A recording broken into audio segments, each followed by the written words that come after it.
Hi, I'm Liam Dann, New Zealand Herald Business Editor at Large, and welcome to this episode of Money Talks. This is a podcast about money, but we're not going to tell you how to get rich, and we're not going to try and pick the next interest rate move. In this series, I'll be talking to interesting New Zealanders about how money has shaped their lives and what they've learned over the years. For today's podcast, I'm joined by Chief Executive of Bayleys Auckland, Lloyd Budd. Kia ora, Lloyd. Welcome to Money Talks. Thanks, Liam. Great to be here. Look, just before we get into it, can't really talk to a real estate chief without just saying, how's this really tough winter going? It is pretty grim out there in the property market, right? Look, Liam, we're seeing really positive trends coming through at the moment. I was just on a call with the team this morning. Our July numbers are up about 19% on last year. The number of inquiries were coming through have increased as well month on month. So we're seeing this momentum coming into spring really positive. And while we know there's been some conversation around prices hopping around, I think we're starting to see confidence returning. Yeah, so that interest rate story must start to take hold, right? And people can see, hopefully, that things are starting to move. Yeah, very much so, very much. And the rhetoric as well, right? I mean, we are going to see an OCR coming off in the next 6 months. Yep. You'll know that answer better than me. But ultimately, I think that word confidence, that word momentum is something we're seeing a lot coming back into both buyers and sellers at the moment. Sure. Well, look, we'll talk a bit more about property later on, but let's go right back. I want to ask you, if you can tell me a little bit about your first memories of having money and having money around you growing up. It's a fascinating story and prompted for today to go back and actually think about some of these memories was really interesting with the family as well. But it was actually at Christmas, and my birthday's around Christmas, and I know there's lots of presents flying around, and you're in that sort of family environment, people unwrapping things, and my name was on this, and it clearly looked like a pot plant or some sort of an indoor mini tree, basically, and it was all wrapped up quite nicely, and I went to it, and as I opened it, I found that money was actually stapled to the leaves. And in some cases, coins were sellotaped onto them. And I thought this was really fascinating because I'd always wondered where money had come from. And, it does grow on trees. That was the joke intended. And I think for my parents to actually have given me that, there must have been something in my behaviour that had implied that it was quite important to me. And they wanted to maybe teach me that maybe it didn't grow on trees and I had to learn other ways to make a dollar. Yeah, so I mean, they could have just given you some money. It's a way to make you think and start a conversation. Were your parents, quite good on that front around money and financial matters? Did you, grow up in a household where there was that financial literacy? Very much so, and also I think I learned from a young age the value of money. I didn't get pocket money as such. There was an expectation for us to do certain things and be contribute towards the household, but understanding what that went towards in terms of paying a mortgage and putting groceries on the table. But I do remember one story with Dad. I'd borrowed the family car, and I don't know where I'd been, but I felt that I was in a 50k zone and I wasn't. I felt I was in an 80k zone and I wasn't. And I got caught doing 80 kilometres in a 50. Right, yeah. And that'd be quite a big fine. Yeah, so we're probably going back to the late 90s now, and I reckon that fine would have been, say, $400 back then. Yeah. And so while I wasn't earning pocket money, I was given, Dad paid the fine for me, and I was given jobs and allocated, and even sporting performances and academic performances that were given monetary value to them. Targets to hit, yeah. Targets to hit. So as I achieved one of those, we had this little notebook, and I better cross off from $460 at the top right down to getting to $0 at the bottom. And it took a long time. Yeah. But it really did help understand that financial literacy from, right from school. Yeah, so where were you growing up? Where was the crash? It wasn't a crash. Not crash. Sorry, let me. The speeding. The speeding, yes. Yeah. The incorrect reading of a sign. Look, I grew up in Whangarei, proud Northland boy. Yeah. Gave the Taniwha, always been around rugby and growing up in Northland was a big part of my childhood. But where this particular event happened, we actually moved down to Palmerston North, which was a wonderful move from a a schooling and an opportunity point of view to come across as perhaps a slightly bigger school in Palmy Boys, a bit more discipline. We had a rector by the name of David Sims, so there was a lot of change in that time for me. Yeah, sure. Academically, were you interested in money at school? Did you think, or I guess property's a weird thing to be interested in as a kid, but the idea of buying and selling and that sort of thing? Yeah, interesting. Money, property, the two obviously hand in hand. The incredible thing for me was for property, I don't think I really had a genuine interest in that while I was at school or while I was growing up. Yeah. I was interested in money. And after I would finish my rugby training or my sports after school, I would go and literally load pallets full of bricks or tiles or timber up at the local placemakers in Palmerston North and earn $7 an hour in doing that. So I think clearly that understanding of having to work for money and earn money to spend was something that was really understood in that kind of later teen years. Yeah, I mean, was there anything at that stage, were you saving for stuff or were you spending it each week? No, I was always a saver. Yeah. I don't know what I was saving for, but again, I guess it went back to that intrinsic, what was taught into me from my family, just protecting that as a very valuable asset and saving for what that might be. Yeah, clearly you got interested in property and real estate at a young age, right? Like, I understand that you sort of met, Bayley himself? Yeah, so I was applying for a few scholarships. So talk about money, right? So we valued, your scholarships leaving high school and going into university. Money's incredibly important, student loans and books and fees and all the things. And I met John Bayley, who was our chairman. He's still involved in the company to today, some 50 years later. And I met him at a function and I was fortunate enough to be speaking about the scholarship and what I would potentially do with my career. And I walked off the stage and John Bayley came and introduced himself to me and said, "You work for me now." And I said, "Okay, that's great. Thank you, John," looking at his business card. And I said, "What do you do?" And he says, "Well, I'm the chairman of Bayleys." And I said, "Oh, that's fantastic." And what do they do? Yeah.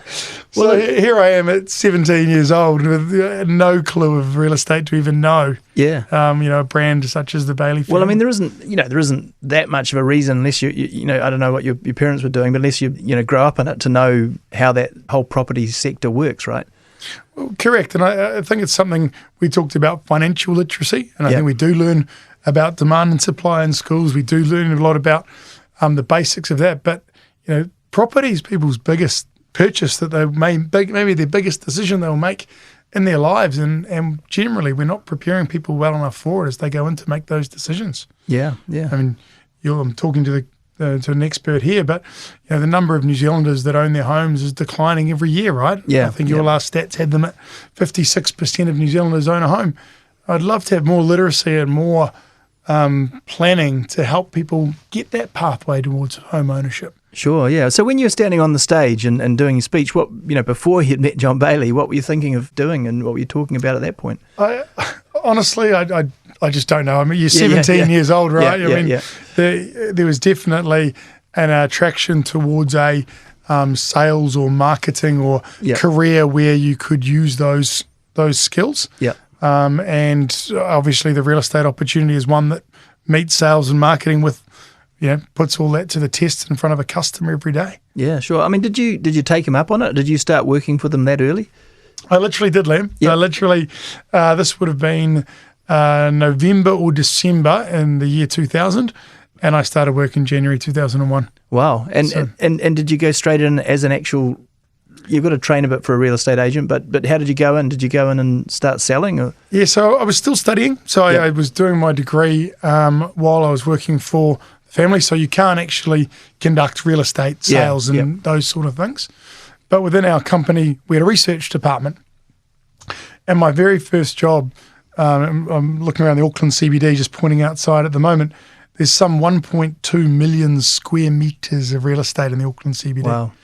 And my first job was to walk every single floor in every single building with a clipboard in hand and write down who was in there, whether it was vacant, Wow. what they did, whether yeah. it was media for NZME or accounting for BDO upstairs, whatever it was, and then put all that information into an Excel sheet and analyse it for our agents to see the trends. So they could see what they've sold, what they potentially could, I guess. Correct, and we would look at things like absorption rates, what sector were taking the most amount of space, and that would lead us towards having conversations with that sector as a target for perhaps new offices. Yeah, I mean, it sounds like things took off there. But did you finish the degree? Did you go right through? Yeah. So what was you studying? Yeah, I finished the degree. I was actually stayed on at Massey in Palmerston North after I finished Palmy Boys, and it was a Bachelor of Business Studies. Right.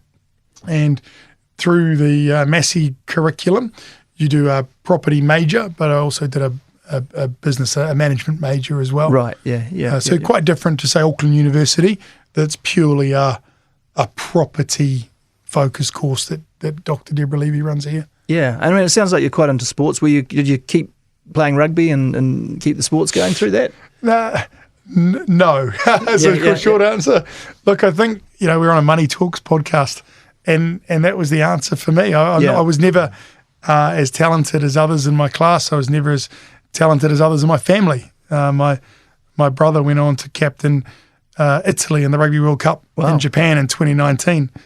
My old man captained North Auckland back in the 80s. So, no, it was never the most talented in my family by any stretch. But I think the money talks, the appeal of getting into a career and I guess applying the same discipline or training or constant improvement in my career was something that I chose to focus on instead. Yeah, and I mean, I guess, everybody can get their head around the idea of getting rich or getting wealthy, but was money the driver, or was it, what was driving you to sort of go down that business path, do you think?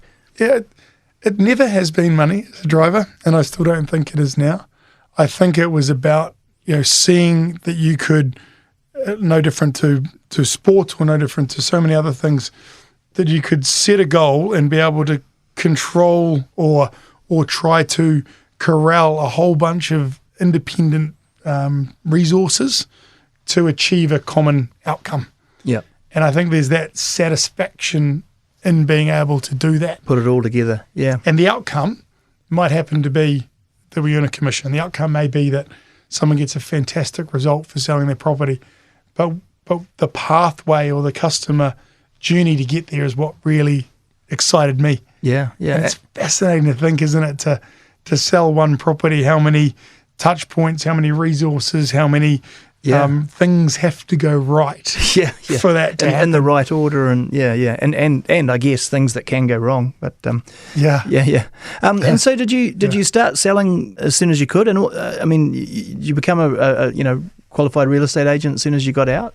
Yeah, so back in those days, once you had your degree, that gave you the ability to sell real estate. We was pre the days of the REA, so I had the degree and went into project sales and marketing with Bayleys. So transferred that research piece into sales and marketing, and we were working on some phenomenal properties back in those days. Yeah. I think you got to think 2003, 2004. It was a huge rush on coastal property. Yep. Dealing with some of New Zealand's wealthiest people on sites in Breamtail and Mangawhai, or and international money sort of came in around then too, right? Because the post Lord of the Rings, New Zealand sort of started humming. Team New Zealand, America's Cup, absolutely. Around that time. Yeah, absolutely spot on. And that was fun. It was, again, for a young guy into that, it was probably a little bit surreal to see some of that. We're talking about money. To see some of that wealth was mind-blowing. And I think that might have been part of the inspiration to try and push a bit harder and work a bit harder to see if you can one day sort of be up at those levels.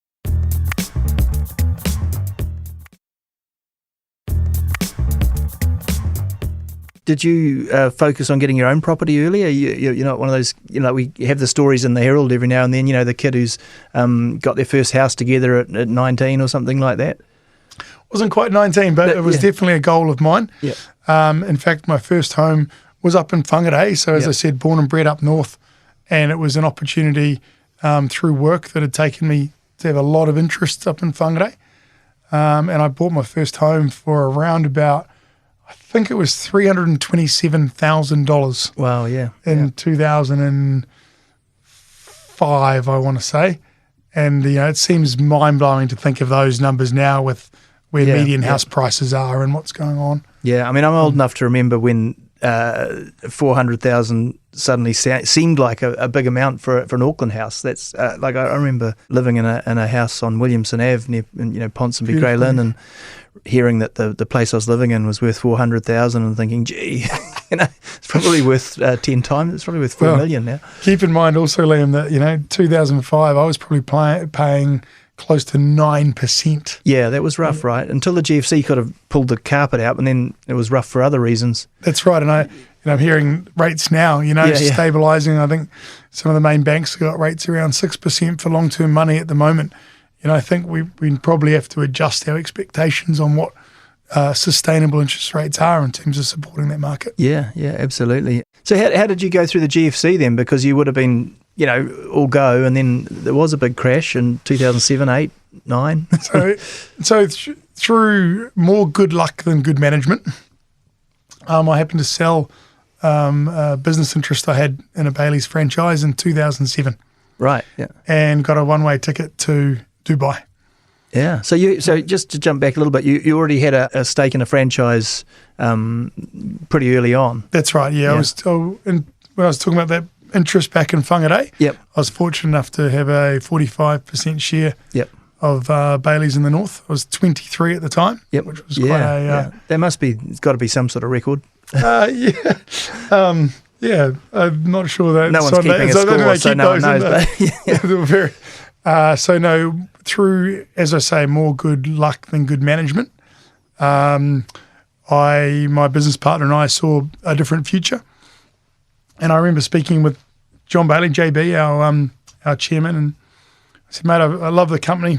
I've obviously worked here literally since the day I left school. I wouldn't mind heading overseas for 12 months just to do my OE. Most people do it before that they start their career.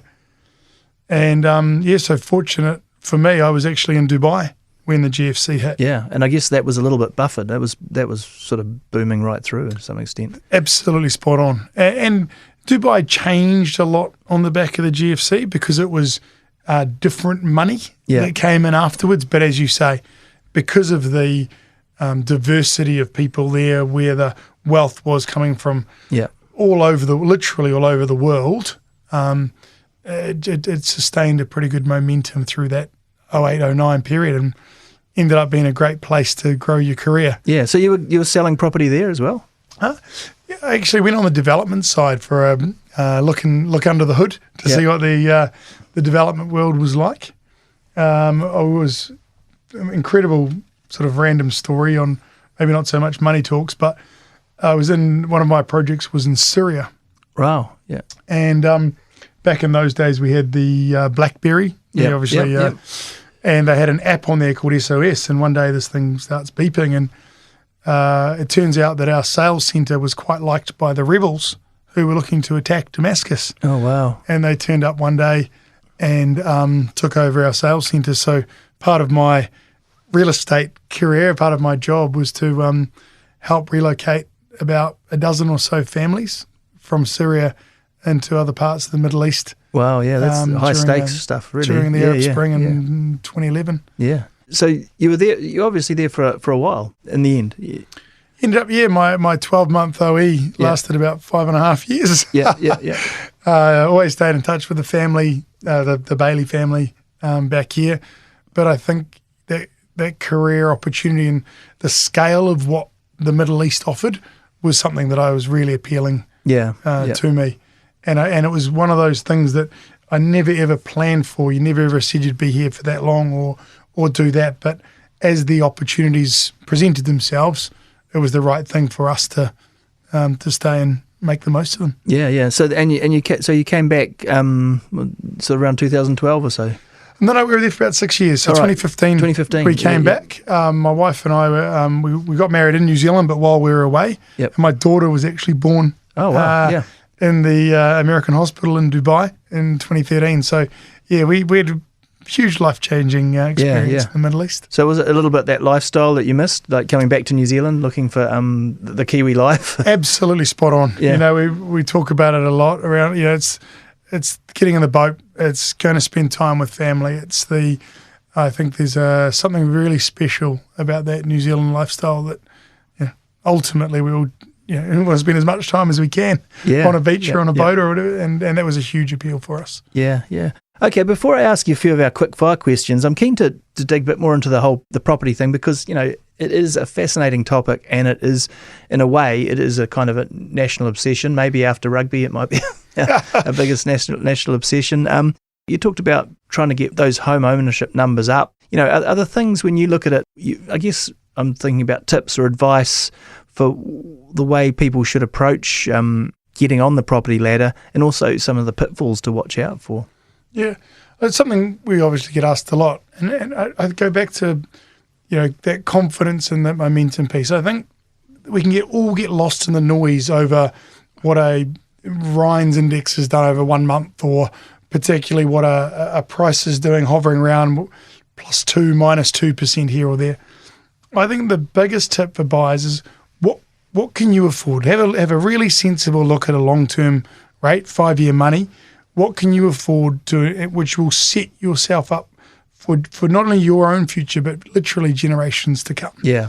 And then when you're comfortable at that level, make the decision, be confident, because you're not there to buy and sell in a 12-month real estate cycle. Yeah. It might drop from where we are today by 2%, but ultimately you would have gained more by the money you've saved from not paying rent, or the pride you take in your property, and therefore you look after things a bit better and make smarter decisions around your career and your family and things like that. So the biggest tip is going, let's get out of this kind of short-termism. We're not a liquid stock market. We're not a tradable stock. We're buying for generations. Yeah. And if you think that way, and particularly where we are right now, no one can ever tell you if we're at the bottom or near or whatever. It's everyone who says they can is making that up. But what we can say is there is going to be great opportunity as the interest rate, the main driver of value, comes back in the next 6 to 9 months, that it's only going to see that investment get more and more valuable as you set up. Yeah. So be confident, and maybe make some tough decisions. You know, I'm not going to sit here and preach on avocado on toast, but I think sometimes we just have to say, right, what are the sacrifices that we can make now that in 5 or 10 years' time we can bear the rewards of. We can be enjoying to then go and buy the spa pool or extend the room for the new addition in the family, or whatever those things may be. Yeah. I mean, I guess it goes to the pitfalls as well. I mean, there are a few horror stories that we're hearing. You know, like the people saw the 2.5% interest rates as almost as if they were normal, and they weren't, right? So you know, again, it's extending that time frame and seeing what's realistic over many years rather than basically what's happening right now, which we were all focused on. Correct. And I use the word sustainable in the sense of ongoing rather than necessarily green factors, but having that sustainable look. And, you know, as I say, it might be really appealing to save 50 bips or 100 bips by going for that short-term money, but there's a reason why that's there. So again, I would advise what can you afford, knowing you can that sort of 3 to 5 year cycle. What can you afford out of your current salaries, not having to rely on a bonus, or not having to rely on some sort of lotto windfall or financial windfall. But what is the bit that you can honestly sit there and say, I can afford this every 2 weeks out of my mortgage? And once you do that, I don't think you'll ever look back. Yeah, sure. I mean, people will always talk about the affordability of houses, and it's got really tough. And so, you know, does that, when you look at it, does it mean maybe moving around the country, that kind of thing? Because Auckland is pretty daunting for a lot of people. I guess unless you're looking at other options, so you've got choices around maybe apartments, that kind of thing. Do you think? I'm probably more on the latter. I think the luxury of moving around the country isn't there for everybody, particularly younger professionals starting up. There may not be the depth of job market. So I think looking within the Auckland stock, it's actually maybe looking at those other opportunities. It may mean a slightly longer commute. It may mean needing to use some of the public transport. Hopefully that eventually improves over the next few years. But I think looking at those different typologies of homes will give you some reach in Auckland. And just again, getting in. It's not your forever home. It's not.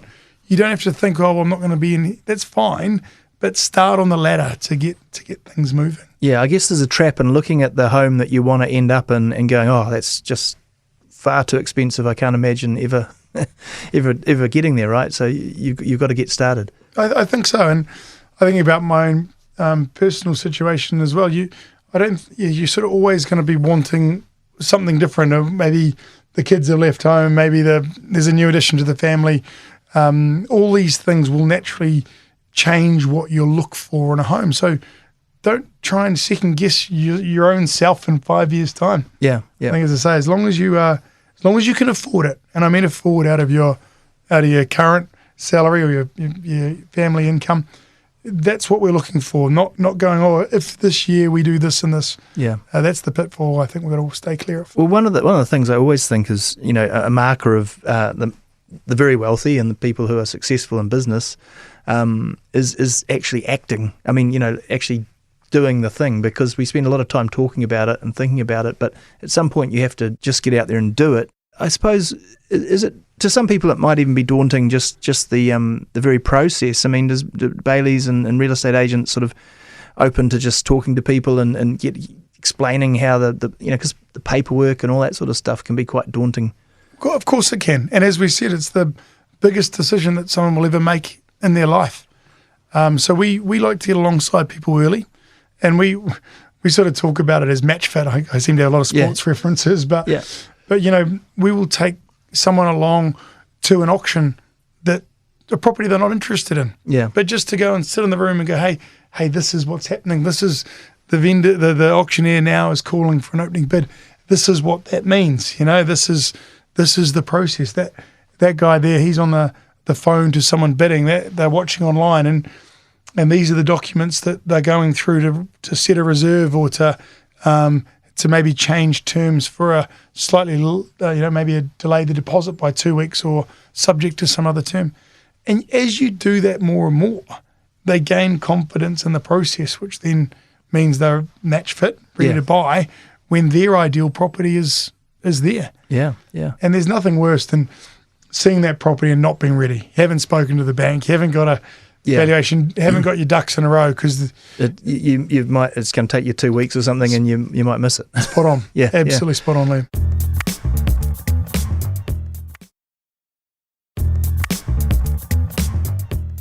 Let's move on to our quickfire questions. I know you've listened to the podcast before, so it won't be too surprising. But what's the poorest you've ever been? A student at Massey University. Sitting in a 5-bedroom flat on Ada Street, struggling to afford baked beans from Pack and Save to get through the week. It is so often it is the experience. But was it valuable to you, do you think, to be that poor? Absolutely. Yeah. Again, I think you appreciate the value of money. I actually talked to someone about the value of money. I actually worked in a student bar alongside Anna Mowbray, who's now a Suru billionaire. And we both worked as hard as each other to get that be able to afford that drink at the end of the week or that can of baked beans. So I think the value of being poor, or the value of understanding money, is huge. Yeah, absolutely. On the flip side of that, when you finally got a bit of money together, had a few paychecks in your pocket, was there something that you splashed out on to sort of let yourself know that you'd made it to a certain level? There's one confession. That's I'm a bit of a watch guy. Oh yeah. So when there's a significant milestone, I've tend to have celebrated by buying a watch. So each watch will have a story behind it. Can I ask what you're wearing right now? Sure. This is a Rolex Submariner. Yeah. I actually bought this when we moved back from Dubai to New Zealand. So it was that point in my life where I was decided to invest in one of these. Yeah, because it's a passion and it's a hobby, but it's actually, they are an investment, right? So in some ways, probably even compared to a car, is it? Yeah, I got another one for my 40th from my wife, and she said, "Oh, maybe we should look at you've got enough watches, won't we?" Yeah. And I said, "Well, let's go and get them. I'll get them serviced, and we'll actually get a valuation." And then after we left, she said, "Well, okay, no, you can definitely get another one because you made more money off watches than you have off a bunch of other things." I guess it's a bit like, some people would be art, whatever, but yeah, it's very cool. Do you still imagine winning lotto, or do you buy lotto tickets? This is a little bit of a sidebar. Lotto cracks me up, right? Yeah. People won't buy a ticket to win $6 million, but they will to 30. I don't understand that in our, I do a lot of game theory and I sometimes get driven down a rabbit hole with it, but it's amazing to think that for that, that $24 ticket or whatever it is, someone's happy with a $30 million return, but they're not happy with a $6 million return. Yeah. And there's still these minuscule odds regardless. So, no, I occasionally will buy a ticket when it's a $30 million jackpot. But no, I think we've got to work hard and probably more sustainable ways to deliver that. Put your $20 a week in a fund for... Correct. So you can afford a deposit on a house. Spot on, thank you. That's yeah. We touched on this earlier actually, but just how important money is to you, or is it more of a byproduct of success? I mean, what drives you now? I still think it's, particularly within our team, within our culture, it's still the success of that transaction. I recently was involved in a deal. It was a lease in Christchurch for a car company. The fee, by the time it's split and divided up between the agents and the company, the number would be absolutely nominal. But the excitement to do that deal, to have a happy landlord and a happy tenant, was something that still drives me and our team every day. I think it's something that's misunderstood by a lot of New Zealanders when they look at wealthy and successful people, particularly in business, that they think it is, and just everyone I've talked to, it's almost always the doing the deal or doing the thing, making the thing happen. And some people, it's whatever, climbing a mountain, and some people it's business, right? Well, it all comes back to the customer. I think that for us, we don't have widgets, we don't have a product. But seeing someone get the keys to their new home, or to that's someone that's been able to achieve some financial freedom by selling an asset, those things truly do drive you to want to do it more and more. Yeah. Look, we're bumping up against time. The last sort of question I have is kind of a big one, and it's that one about, when you look at wealth inequality out there, people who just never going to afford a home. If we could make you Prime Minister for a day, what's the policy, or what's the thing you'd like to do most that might shift the dial there? I think I've got to take it back to real estate, because I am there and that's my game. We need to build more homes. Right. Obviously, Kiwi build these days is a bit of a bad word, but if we were able to deliver a successful Kiwi build, I think that will change more lives and deliver more value for our country than anything else. Yeah. Whether you own it, or whether you rent it, or whether you are, unfortunate enough to be just living in there because that's your accommodation, I think there's real pride in having your own place to call home. Yeah. People work harder on community. They work harder to send their kids to school and get educated. They feel a belonging to be a part of something bigger than themselves. So if you could wave that magic wand and deliver that policy, I think that would change New Zealand for the better. I mean, do you think there's a way to get, we've seen some progress in the last year or so on affordability, but the risk is, you don't want a dead market. It's no good for anyone. Is there a way to sort of keep house prices sort of relatively subdued so that affordability comes back, but without like from your guys' perspective, you need turnover, and you need people to be confident about the market, right? Yeah, I do, and Housing Minister Honourable Bishop and co might disagree with me on this, but I think supply is just 100% the key in that affordable bracket. Yeah, I don't think it's going to change the pricing over here. Yeah, for a villa in Ponsonby, and we in New Zealand are very quick to talk about I mean, I'm in the game, so I get asked the question a dozen times a day, how's the market? Yeah. Which market are you talking about? Yeah. Because I think the $3 or $4 million home in Remuera has a different answer than the $900,000 unit at Hobsonville. Yeah. That has a different answer to a apartment in the CBD. So I think just by increasing supply in an affordable market isn't necessarily going to skew the entire New Zealand real estate market. Yeah. But it will create more opportunities for people to own their own homes. And it does feel like maybe that with, signs of progress perhaps, that we could get something rolling with. I think there's a whole other podcast there on that. But, but look, the macroeconomics are right. Yeah. Land has come off. Building costs have come off. Interest rates are trending down. So if there's a time to buy land and build houses, it's now. Yeah. It's got to be a time where we invest. And again, as I said before, stop thinking in these quarterly or these 12-monthly cycles. We need to get a long-term vision on delivering supply. And that does come back to some of that long-term thinking. So then how do you feel about, all the debate about on that demand side, taxing, capital gains tax, all the things that people sort of see as ways to sort of, I guess, subdue the market demand? Yeah, I guess tax will deal with demand. I think, obviously we're talking increasing supply is the other way to do it. I'm not against seeing taxes around real estate. I don't know that capital gains tax is the right way to go about it. We can look across the ditch at our colleagues in Australia. Obviously, there is a stamp duty there. There is a foreign buyers tax there. These are things that have been debated around the last election cycle. And I do think there is an opportunity there, and particularly if we can ring fence that and see that going into housing supply. Yeah. Perhaps a stamp duty isn't a bad thing for us to look at introducing over time. Sure. That's brilliant, Lloyd. Going to leave it there. Thank you very much for talking. Thank you, Liam. Appreciate it. Cheers. Thanks for listening to this episode of Money Talks. If you want to get in touch, drop me a line at liam.dan@nzme.co.nz. And you can read more from me at nzherald.co.nz. Thanks to my producer, Ethan Sills, and sound engineer, Leanne McDonald.